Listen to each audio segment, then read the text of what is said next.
서울창업허브와 함께하는 매출 향상을 위한 홍보 및 PR 전략, 교육과정 2강을 시작하도록 하겠습니다. 저는 셀러비전 대표 임혜연입니다. 1강의 창업자와 브랜드 아이덴티티 설계에 이어서 그것을 기반으로 한 매출 향상을 위한 상품의 소구점, 포인트를 찾는 그런 과정입니다. 크게 4단계로 핵심이 나눠져 있습니다. 내 제품의, 내 서비스의 소구 포인트를 찾는 핵심은 1번은 니즈를 파악하고 2번은 경쟁사를 분석하고 3번은 타겟을 분석한 뒤 4번에 차별화 포인트를 만들어내는 것입니다. 되게 많은 상품들을 제가 근 600여 개의 상품들을 보았었는데요. 그것들을 미팅하고 또 제조사를 가보고 또는 서비스 개발에 대해서 들어보고 했을 때 이 네 요소가 빠져 있다면 문제가 되더라고요.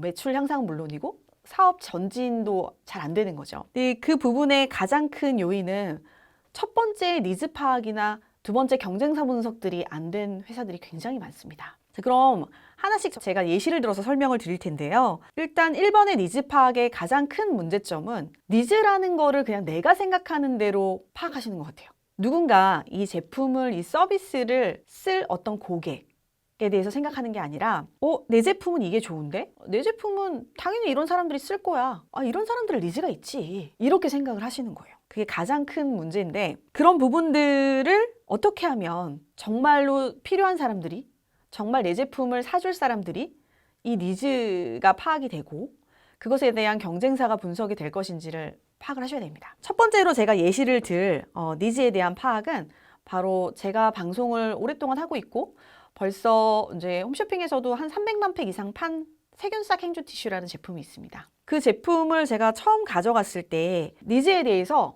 어떻게 설명을 했었냐면요. 그냥 보기에는 사실 물티슈 같이 생겼어요. 그래서 그것에 대한 니즈가 과연 무엇이냐라는 걸 찾아야 되는데 혹자는 이렇게 얘기합니다. 물티슈 아니야? 또 어떤 분은 뭐가 다른데? 또 어떤 분은 야, 너 그 물티슈 가면은 백매에 엄청 막 싸게 파는데 그거 팔리겠어? 누가 사? 이렇게 얘기를 하더라고요. 근데 아까 앞서서 말씀드렸던 어떤 저의 경험, 창업자의 어떤 경험에 비추어 봤을 때 저는 이것을 행주 티슈라고 명명하면 니즈가 생기겠구나 라고 파악을 했습니다.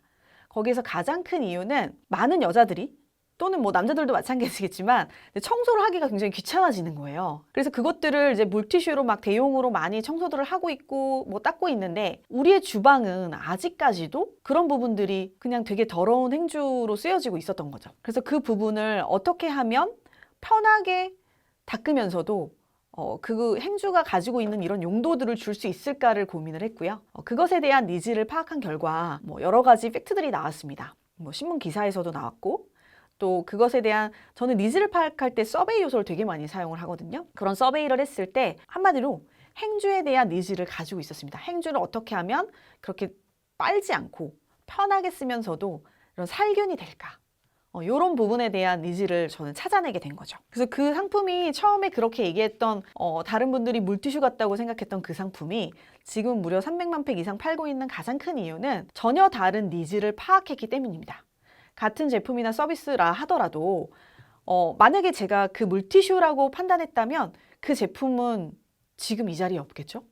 300만 팩이라는 무려 어마어마한 그런 팩수를 판매하지 못했을 거예요. 그렇지만 돌려서 더 넓게 보는 거죠. 이 제품에 대한 정말로 그 니즈를 가지고 있는 사람이 누굴까를 굉장히 좁게 들어가서 보셔야 돼요. 그냥 청소를 하는 사람이 물티슈를 원한다? 이런 게 아니라 예를 들면 청소를 하고 싶은데 좀 더 깨끗한 걸 원하는 사람, 좀 더 살균이 되길 원하는 사람, 조금 더 예민한 사람, 조금 더 젊은 사람 또는 젊은 사람부터 나이 든 사람까지 편하게 누구나 쓸 수 있는 거, 이런 부분들을 생각해서 들어가다 보면 니즈에 대해서 조금 더 깊게 판단하게 되고 그런 니즈들을 파악하면서 정말로 내 고객이 누구인지를 선정하게 됩니다. 그것들이 다 사실은 2스텝, 3스텝의 경쟁사나 타겟 분석과 다 연관이 지어지기 때문에 무엇보다도 니즈가 가장 중요한 것이라고 볼 수 있고요. 자, 두 번째로는 경쟁사 분석입니다.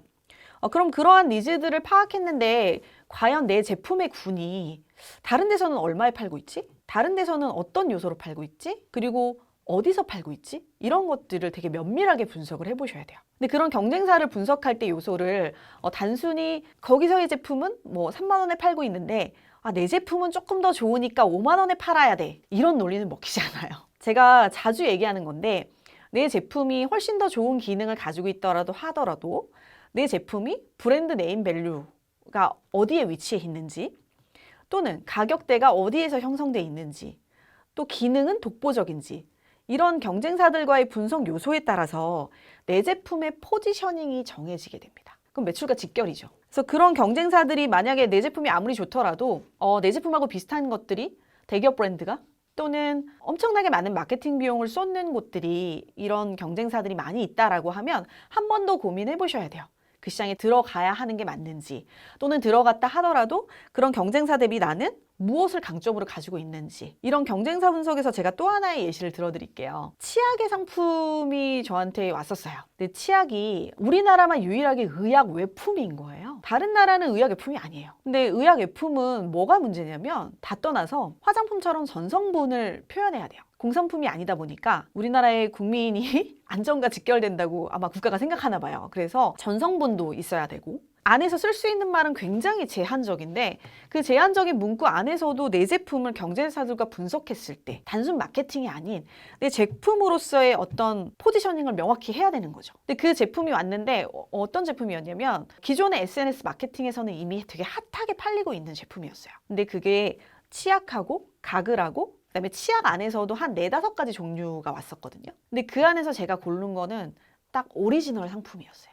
그 이유가 뭐였냐면 여러 가지 이유가 있었겠지만 가장 큰 이유는 그 제품이 SNS 마케팅에서도 유명해졌지만 그 제품이 가지고 있는 어떤 성분에 있었어요. 예를 들면 뭐 LG 뿅뿅, 되게 유명한 이제 해외파 치약들도 굉장히 많이 있더라고요. 뭐 백화점에 가보니까 섹션 하나에만 치약이 뭐 몇십 가지예요.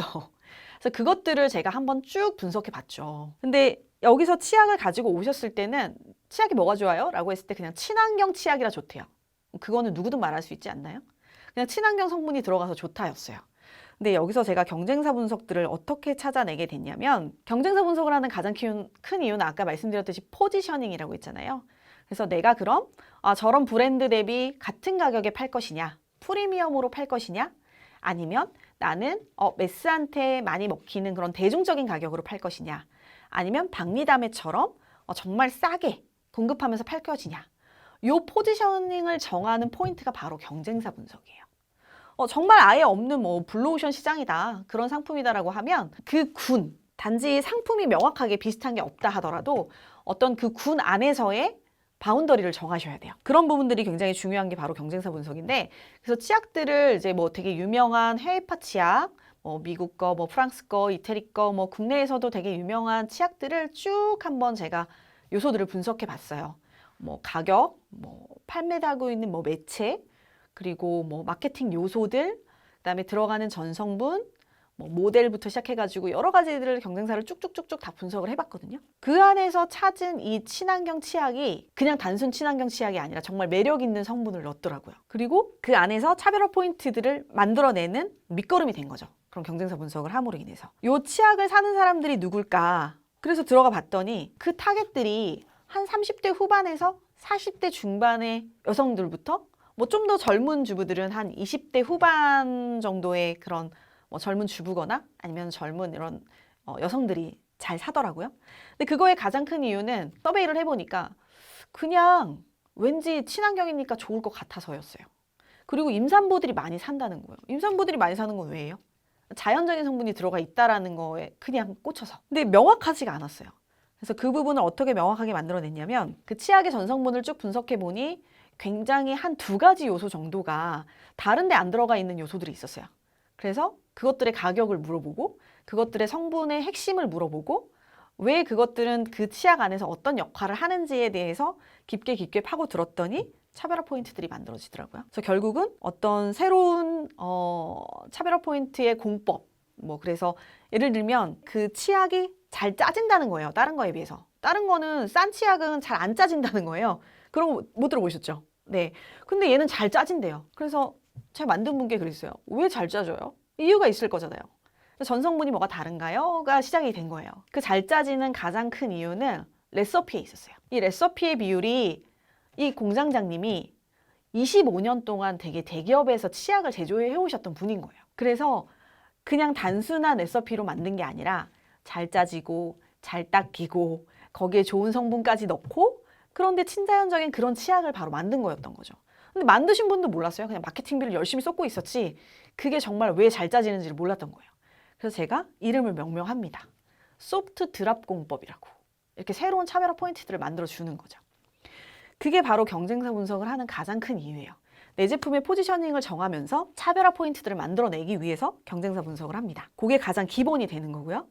그래서 가장 내게 좋다. 단순히 그런 게 아니라 다른 상품들에 비해서 가장 좋은 점이 뭔지 10가지가 다 좋다고 얘기하지 마시고 그 중에서 한두 가지라도 내가 어떤 부분이 조금 더 강점이 있는지 또 반대로는 그냥 내 제품 그냥 열심히 만들었어요. 다 똑같아요 라고 하시는 분도 간혹 계세요.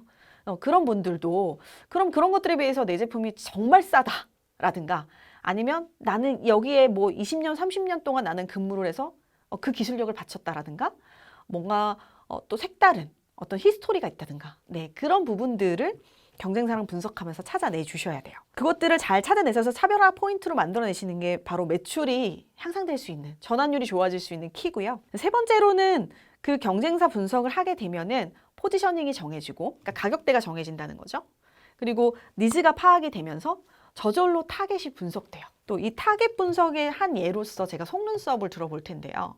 이 속눈썹 같은 경우는 기초적으로는 우리가 알고 있는 아리따움이나 페이스북 같은 되게 유명한 그런 화장품 업체에서 잘 팔리는 게 바로 속눈썹이었고 그것을 맨 처음 들고 왔던 업체는 이게 20대 초중반의 여성들의 전유물이라고 저한테도 얘기를 했어요. 근데 이게 본인이 홈쇼핑이 하고 싶다는 거예요. 그래서 어떻게 해야 되겠냐고 묻더라고요. 근데 저는 반전이 있었죠. 이 제품은 생각하실 때는 20대 중반이라고 생각하시지만 제가 봤을 때 이 속눈썹은 분명히 오히려 40대 후반부터 60대 초반까지의 여성들이 더 관심이 많을 거다. 제가 여러 가지 이제 매체의 유통을 하고 있어서 그 MD들과 만나봤는데 대부분은 제가 잘렸어요. 근데 세 번째 갔던 모 유통사에서는 제가 생각했던 이 니즈와 타겟을 정확하게 똑같이 그 팀장님이 생각을 하고 계시더라고요. 그 가장 큰 이유가 뭐였냐면 20대나 30대는 그렇게 안 해도 너무 예뻐요. 눈썹도 예쁘고 잘 빠지지도 않고. 그런데 50대 같은 경우는 눈썹이 더 잘 빠지고 더 눈의 라인도 예쁘지가 않고 하다 보니까 그렇다고 속눈썹 연장을 하기에는 너무 비용이 많이 들어갔던 거예요. 근데 그런 부분들을 어떻게 하면 좀 더 정말 홈쇼핑의 유저들에게 가까이 다가갈 수 있고 이 속눈썹을 팔 수 있을까라는 고민을 하게 되면서 저는 누구보다도 그 연령대에 잘 맞을 거라고 생각을 했고 그 연령대의 사람들을 서베이를 해봤습니다. 근데 그것들이 되게 적중을 했고요.